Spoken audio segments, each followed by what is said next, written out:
बहू में हंगामा, घर आए शकुनी मामा। सुबह सुबह सास अपने भाई को फोन लगाती है। हेलो, अरे किधर है तू? बहन की कोई खबर नहीं लेगा?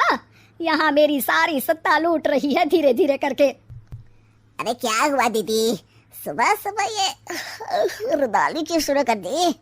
ऐसा क्या पहाड़ टूटा है? अरे तेरे धर्मराज ससुर ने तिजोरी की चाबी बहू को दे दी है। पैसों का हिसाब भी उसी के पास रहता है। सिर्फ तिजोरी की ही नहीं, बेटे की चाबी भी उसी के पास है। अब उसी की बात सुनता है। अरे जल्दी से आ जाना, वरना तेरी बहन कंगाल हो जाएगी भाई। अरे बहन श्री, रहो टेंशन फ्री, आ रहा हूँ मैं तेरी बहू का पासा पलटने। अगले ही दिन मामा घर में आ टपकते हैं। अरे मामा जी, पाए लागू। बहू, पाँव छूके पैरों के नीचे की जमीन खींचना तो कोई तुमसे सीखे। हाँ, क्या मतलब मामा जी? अरे तुमने अपनी सास के पाँव छुए और पूरे घर की सत्ता हड़प ली। साले हैं? साहब, साले साहब कब आया? आ तो 40 साल पहले गया था। तुम्हारा दिमाग कुछ ज्यादा ही चलता है और जुबान भी। खैर, तुम्हारी बहन पे गए हो ना इसीलिए। जीजाजी, आप काफी मजाकिया हो गए। वैसे बहू ने घर की सत्ता हड़पी नहीं है, उसको दी गई है। वो गुणी है, समझदार है और उत्साही भी है। एक किताब भी लिख दीजिए ना अपनी बहू की तारीफ में जीजाजी। तभी सास वहां आ जाती है। अरे भाई, मेरे भाई आ गया तू। आजा आजा आजा, तेरे लिए पकवान बनाए हैं मैंने। हाँ हाँ साले साहब, खाइए। आपके घर में तो मिलते नहीं होंगे पकवान। क्या मतलब? मतलब आपके घर में आपकी बहन थोड़ी ना रहती है, उनके हाथ के पकवान थोड़ी ना मिलते होंगे, यही कह रहे थे ना ससुर जी? हाँ बहू, यही कह रहा था मैं। सास अपने भाई को अंदर ले जाती है और कहती है, ये हलवा खा के कुछ जलवा दिखा दे भाई। लूडो। अरे हाँ हाँ, लूडो भी खेल लेना। पहले बहू के हाथ से सत्ता लेने की कोई तरकीब ढूंढो। लूडो खेलेंगे, जो जीतेगा सत्ता उसकी। अरे पर मुझे तो खेलना ही नहीं आता। तू बस चाल चलना, पासे तो मैं फेंकूंगा और मेरे हाथ से फेंका गया पासा मेरी मर्जी के खिलाफ नहीं आता। अरे लेकिन तेरे जीजाजी रहेंगे तो ये काम कैसे होगा? हर रविवार जीजाजी शाम को अपने दोस्तों के साथ बैठने जाते हैं। वहाँ उनकी महफिल जमेगी और यहाँ बहू की महफिल उजड़ जाएगी। अरे एक नंबर का कमीना है तू। जैसी दुनिया वैसे हम बहना। रविवार की रात सास, बहू, बेटा और सास का भाई एक साथ बैठे हुए होते हैं। अरे थोड़ा मनोरंजन हो जाए तो मजा आ जाए। हाँ हाँ, लूडो खेलते हैं। अरे वाह, बहुत अच्छा आइडिया है। हाँ हाँ, हम 4 लोग हैं, आराम से खेल सकते हैं। लूडो एक ऐसा खेल है जो खेलने से ज्यादा देखने में मजा आता है। तो भांजे तुम और हम बस देखेंगे। यानी सास और बहू में होगा मुकाबला। आ जाओ, देखते हैं किसमें कितना है दम। खेल होता है शुरू। पहली बाजी बहू जीत जाती है। क्यों सासू माँ, कैसी रही? अरे एक ही खेल जीती है, इतना घमंड ना कर। खेली तो तुम बहुत अच्छा हो बहू, लेकिन ऐसे फीके फीके खेलने में मजा नहीं आ रहा। कुछ दांव पे ना लगे तो क्या मतलब? ठीक है, आप जो कहेंगे मैं दांव पर लगा दूंगी। वादा करो, खेल छोड़ के भागना मत। अरे हाँ मामा जी, पक्की बात। क्योंकि मेरी बहना कच्ची खिलाड़ी है तो उसकी तरफ से पास से मैं फेंकूंगा। बुढ़ापे में तो वैसे भी हाथ कांप रहे हैं, पास से क्या फेंकेंगी सासू माँ? बहू को पता नहीं था कि मामा के फेंके पासे हमेशा सही बैठते हैं। वो बस पहली बाजी जीत के खुद को चैंपियन समझ रही थी। अगर मैं हार गई तो बहू को अपने पुराने गहने दे दूंगी, और अगर बहू हार गई तो तिजोरी की चाबी और घर के पैसों के हिसाब की जिम्मेदारी वापस मेरे हाथ में दे देगी। हाँ हाँ, मंजूर है मुझे। अरे रुको तो, थोड़ा सोच समझ के।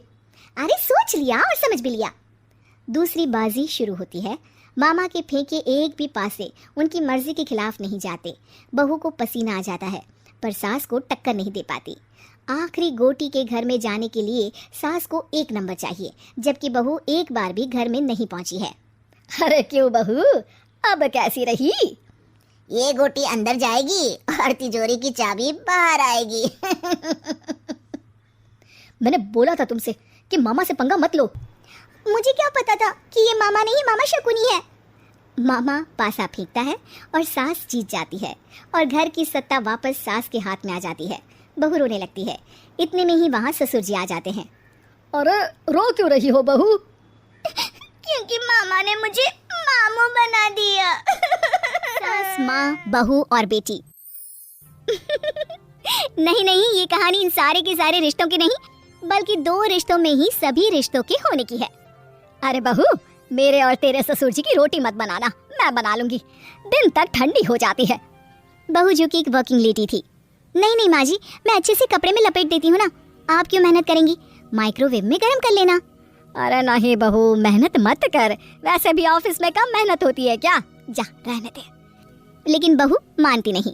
वो सास ससुर की रोटी बना कर ही जाती है। दोपहर में खाने के वक्त ससुर जी कहते हैं, अरे बहू को रोटी बनाने के लिए क्यों मना कर दिया? क्या हो गया? ठंडा ही तो खाते आए हम लोग हमेशा से। अरे वो क्या है ना, सुबह ऑफिस जाती है, घर का सारा काम करने में वक्त लग जाता है। अरे थकती है वो अलग, तो मैंने सोचा बहाने से ही थोड़ा कम काम करवाऊं। ससुर मुस्कुरा रहे होते हैं। ये तो अच्छा है, बहू को समझना जरूरी है।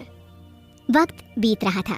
घर में सब खुश थे कि एक दिन, माँ जी आप शाम को थोड़ा टहलने निकला करें, घर पर रह रहकर हड्डियाँ जाम होती है। पापा को भी ले जाया करिए, मैं वक्त पर तो आ जाती हूँ। बहू ठीक 5 बजे ऑफिस से घर आ जाती है। फिर चाय नाश्ता बनाकर सास ससुर के साथ बैठती, उन लोगों को सारा दिन का हाल बताती। रात को पति घर आता है। क्या बात है बेटा, ऑफिस से आकर कभी हम लोगों के साथ भी बैठा कर। अरे माँ, दिन रात काम करके मन ही नहीं करता। अगले दिन की फिर तैयारी होती है। आप और पापा ही कमरे में आ जाओ। इससे अच्छी तो बहू है, कितना भी थकी रहे, घर आकर हम लोगों के लिए चाय नाश्ता बनाना, फिर बातें करना। बहू ना होती तो हम बुढ़ा बुढ़िया तो बैठे ही रह जाते। सास और ससुर अब बहू के कहने पर शाम की सैर पर निकलने लगते हैं। सास की कई सहेलियां बनती है तो ससुर को भी कुछ बुजुर्ग लोगों का ग्रुप मिल जाता है। कैसा रहा सहेलियों के साथ शाम का वक्त? हम लोगों ने तो भाई खूब योगा किया। अरे हम लोगों को गप्पों से फुर्सत ही नहीं होती। वैसे मिसेस मल्होत्रा आज बहू के बारे में कुछ बोल रही थी। तभी वहाँ ऑफिस से बहू आ जाती है जो जींस और टॉप में होती है। क्या बात है माँ, क्या कह रही थी आपकी सहेली आपकी बहू के लिए? सास इस बार बहू को कुछ अलग तरीके से देखती है और उल्टा सवाल ही दाग देती है। क्या कह रही थी वो हटा, ये बता, तेरे ऑफिस में तो मर्द भी काम करते होंगे ना? बहू जो अब तक मजाक कर रही थी वो सीरियस हो जाती है। मर्द होंगे नहीं माँ जी, मर्द ही ज्यादा हैं। हम 5 ही लड़कियां हैं ऑफिस में। अरे तो अच्छा लगता है क्या ऐसे कपड़े पहनती हो? कल से तुम ना साड़ी पहनकर ऑफिस जाना। और हाँ, शाम का नाश्ता थोड़ा जल्दी बनाया करो। नाश्ता बनाकर बाद में ही ऑफिस के कपड़े चेंज करने जाना। बहू को समझ में नहीं आता कि सास को हो क्या गया है, लेकिन वो कुछ नहीं कहती। सीधे किचन में जाकर चाय नाश्ता बनाती है और सास ससुर को दे देती है। अगले रोज बहू ऑफिस के लिए तैयार होती है तो खूब सुंदर सी साड़ी पहनती है और ऑफिस के लिए निकलने से पहले सास और ससुर के पैर छूती है और निकल जाती है। क्या बात है, आज मेधा के ऑफिस में लग रहा है कोई फंक्शन है। अच्छा, पता नहीं, मुझे तो बताया नहीं। वैसे तो सारी बात करती रहती है। अरे देखा नहीं कैसे साड़ी पहनकर जा रही थी? अरे वो तो मैंने ही बोला है उसे। अरे अच्छा लगता है क्या रोज रोज ऐसे सूट या जींस में जाना? बहू हो, बहू बनकर रहो। और आप भी ना मेधा मेधा मत किया करिए, बहू बोला करिए, सर पर चढ़ जाएगी तो दिक्कत हो जाएगी। सास अब बहू को बहू जैसा रखने लगती है। हर बात पर रोका टोकी, हर बात पर ताने। क्या बात है, आजकल लेट आ रही है ऑफिस से? अरे चाय के लिए भी देर हो जाती है। हम लोग फिर पार्क में भी देर से पहुंचते हैं। सभी की बहुएं वक्त से चाय नाश्ता करा देती है अपने सास ससुर को। बस एक तू ही है जो उस वक्त ऑफिस से निकलती है। माँ जी, वो एक रास्ता पुलिस वालों ने न जाने क्यों बंद कर रखा है, जिसके कारण ट्रैफिक ज्यादा हो जाता है। मैं कोशिश करूंगी कल वक्त से पहले निकल जाऊं। ससुर देख रहे होते हैं कि बहू अब परेशान सी रहने लगी है। एक रोज, मेधा, बेटी मेधा। जी पिताजी। बेटा देख जरा कौन सी टी शर्ट अच्छी लग रही है। वो क्या है ना, शाम को सब बदल बदल कर टी शर्ट पहनते हैं।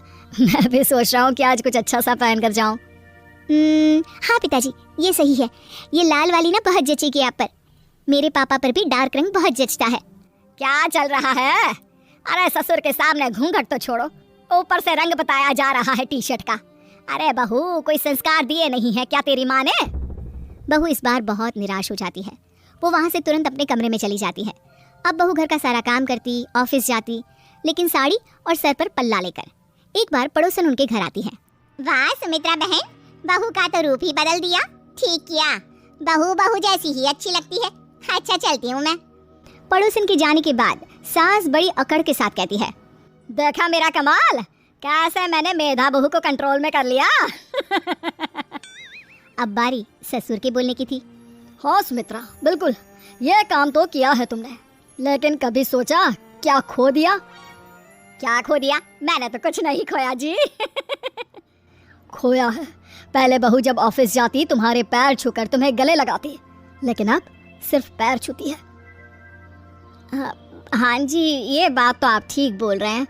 पहले घंटों हम लोगों से बात करती, कमरे में ना जाती, ऑफिस से आते ही खुद की चाय, खाना, नाश्ता सब हम लोगों के साथ करती, सारी बात बताती।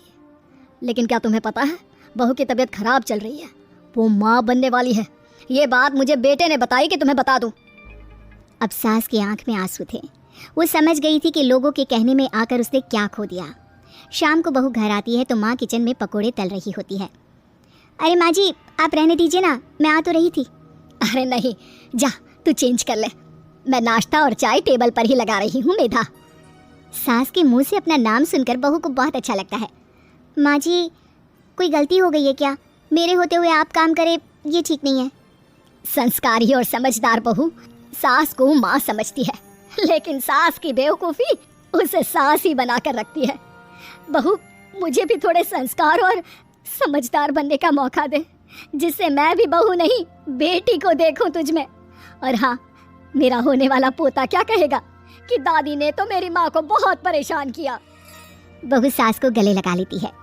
नहीं माँ जी, वो कहेगा कि माँ को तो दादी ने बेटी बनाकर रखा है। की नई सहेली। प्रिया किचन में चाय बना रही होती है और सुमन ड्राइंग रूम में बैठकर मजे से टीवी देख रही होती है। तभी दरवाजे की घंटी बजती है। प्रिया, जरा देखना तो कौन आया है। देखती हूँ मम्मी जी। प्रिया दरवाजा खोलती है तो सामने पड़ोस वाली विमला आंटी खड़ी होती है। नमस्ते आंटी जी, कैसी हैं आप? मैं तो बिल्कुल ठीक हूँ बेटा, पर तेरी सास को क्या हुआ है?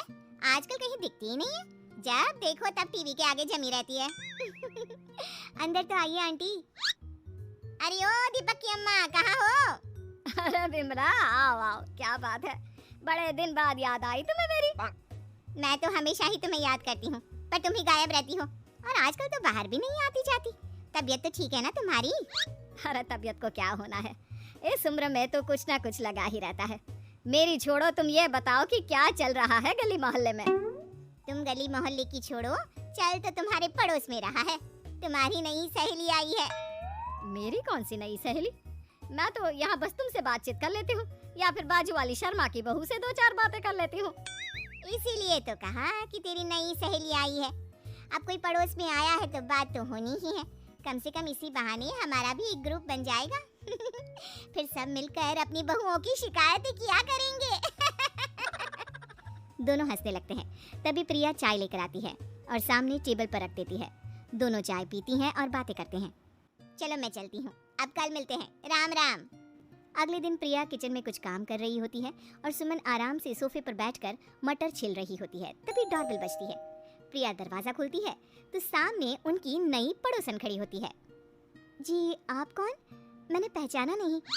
नमस्ते बेटा, मैं शारदा, आपके बगल वाले घर में अभी 2-4 दिन पहले ही शिफ्ट हुए हैं। ओह अच्छा अच्छा अच्छा, नमस्ते आंटी, अंदर आइए ना आप। देखिए तो मम्मी जी, आज कौन आया है? इतना कहकर प्रिया किचन में चाय बनाने चली जाती है। नई पड़ोसन को घर पे देखकर सुमन थोड़ा हैरान हो जाती है। नमस्ते बहन जी, मैं शारदा, आपकी नई पड़ोसन। अच्छा अच्छा, आप हैं हमारी नई पड़ोसन, आइए आइए, और बताइए कैसी हैं आप? जी बिल्कुल ठीक हूँ। वो दरअसल घर पर छोटी सी पूजा रखवाई थी, बस उसी का प्रसाद देने चली आई। सोचा इसी बहाने नए पड़ोसियों से भी मुलाकात हो जाएगी। ये तो बहुत अच्छा सोचा आपने। सुमन प्रिया को आवाज लगाती है।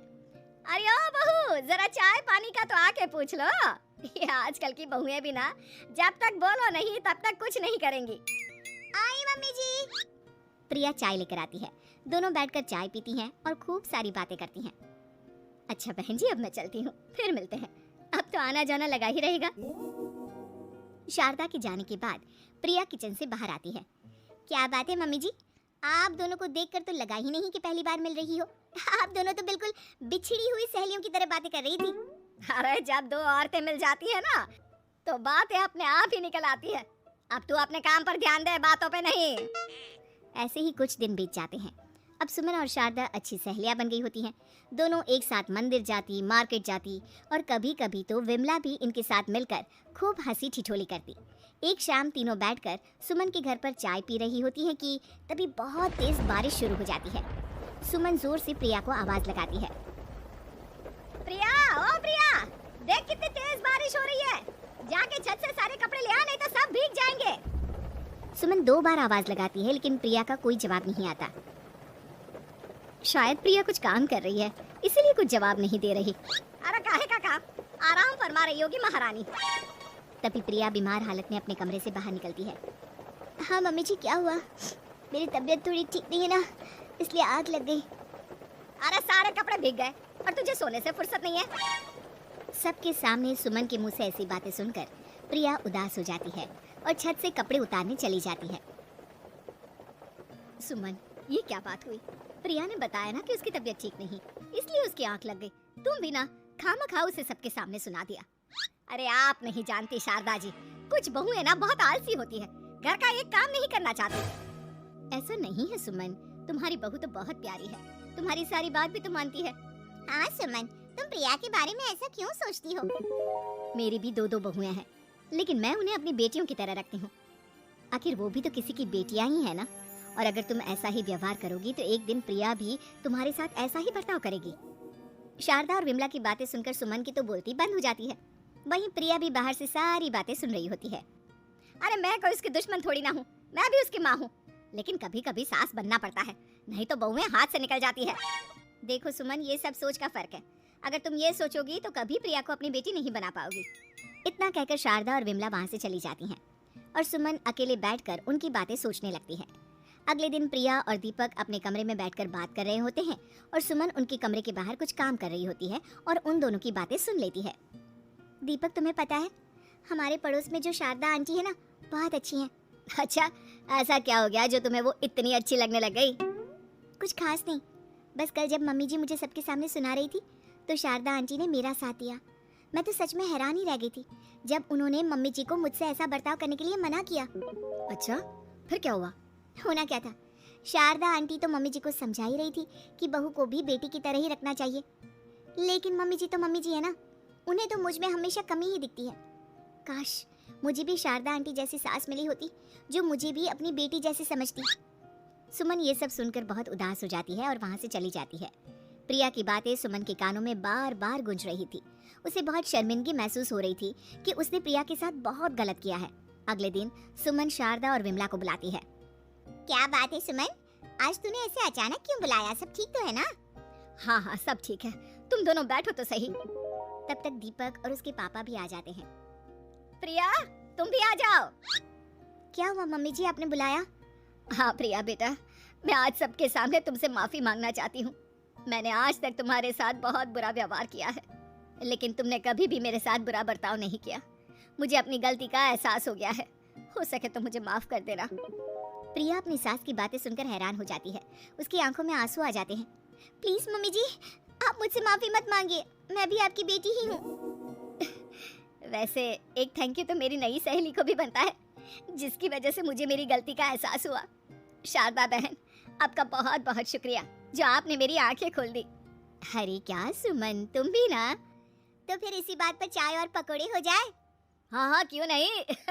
हेलो दोस्तों, ऐसी अच्छी अच्छी वीडियो देखने के लिए हमारे चैनल को लाइक और सब्सक्राइब करें।